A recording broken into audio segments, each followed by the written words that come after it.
माझ्यावरती अशा पद्धतीचं लिखाण करत असताना शेवटी मी एक कुटुंबामध्ये राहणारी व्यक्ती आहे. या संदर्भात हे लिखाण वाढल्यामुळे किंवा ही अशा पद्धतीच्या काही लोकांची वक्तव्य वाढल्यामुळे त्यांच्यावरती माझ्या बंधूंनी कारवाई करावी. रुपाली चाकणकरांबद्दल गेल्या काही दिवसांपासून सातत्याने समाज माध्यमांवरती आक्षेपार्ह लिखाण होत आहे. पुणे पोलिसांनी याबाबत 4 जणांच्या विरोधात गुन्हा देखील दाखल केला आहे आणि इतर अनेकांची चौकशी केली जाते आहे. हे 1-2 अशा स्वतंत्र व्यक्तींकडून होतंय की याच्या पाठीमागे ठरवून काही प्लॅन आहे. आपल्यासोबत रुपाली चाकणकर आहेत.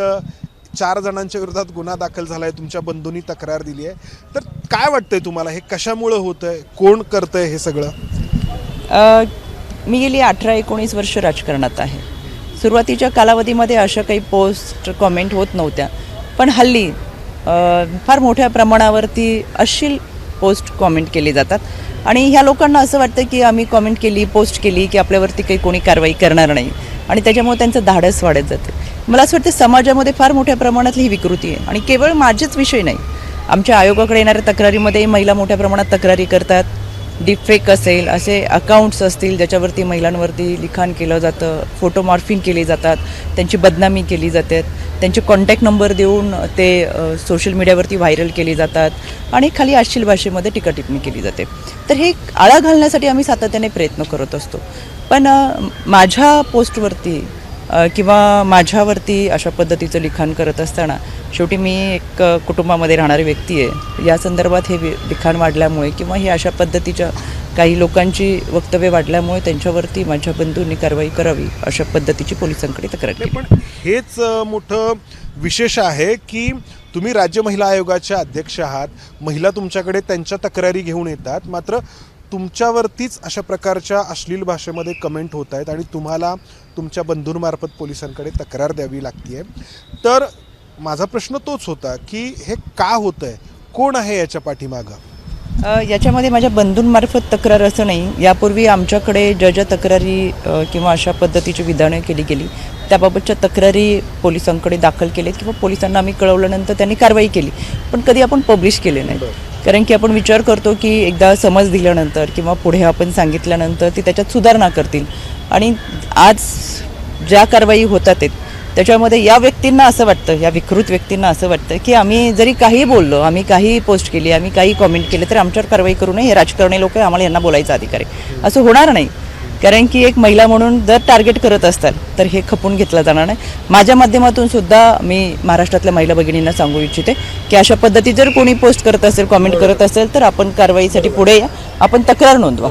आता तुमच्या बंधूंच्या तक्रारीनंतर तुमच्याबद्दल आक्षेपार्ह पोस्ट करणाऱ्या ज्या 4 व्यक्तींच्या विरोधात गुन्हा नोंद करण्यात आला आहे त्यामध्ये एक प्रदीप कणसे आहेत, जे संभाजी ब्रिगेडचे प्रदेश संघटक आहेत आणि त्यांचं असं म्हणणं आहे, त्यांनी असा दावा केला आहे की दिवाळीच्या दरम्यान तुम्ही एक पोस्ट शेअर केली होती ज्यामध्ये बळीराजा आणि वामन याच्याबद्दलची पोस्ट होती. बळीराजाच्या डोक्यावरती वामनाचा पाय आहे आणि याच्यातून तुमचे विचार स्पष्ट होतात अशा आशयाची ती पोस्ट होती आणि त्याला त्यांनी आक्षेप घेतला होता.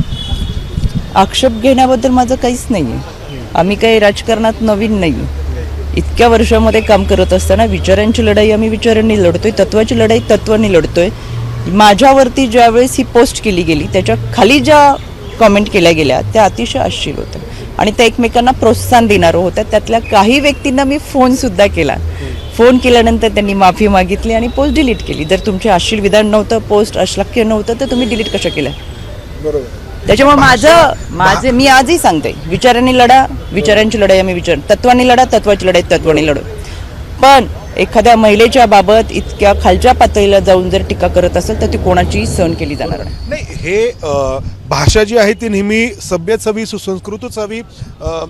आपला राजकीय विरोधक कोणी असला तरी त्यांच्याकडून आक्षेप असा घेतला जातोय की बळीराजाला वामनांनी पाताळात गाडलं, हे एक जे नॅरेटिव्ह आहे तर त्याचं तुम्ही समर्थन करता का? तुम्ही फुलेंच्या विचारांना, शाहूंच्या विचारांना मांडता, तर मग हे असं का करता, असा एक आक्षेप घेण्यात आला आहे. अर्थात त्यांची भाषा जी आहे ती आक्षेपार्ह असेल, ती कोणीच त्याला हे नाही देणार, पण त्यांचा हा जो आक्षेप आहे तर त्याच्याबद्दल तुम्ही काय सांगा? नाही, मी कधी समर्थन करत नाही. पहिली गोष्ट, ही जी पोस्ट होती ती दिवाळीमधली होती आणि तुम्हाला सगळ्यांना माहिती आहे की मीडिया जर चालवत असेल तर आमचे कोणी प्रतिनिधी चालवतात.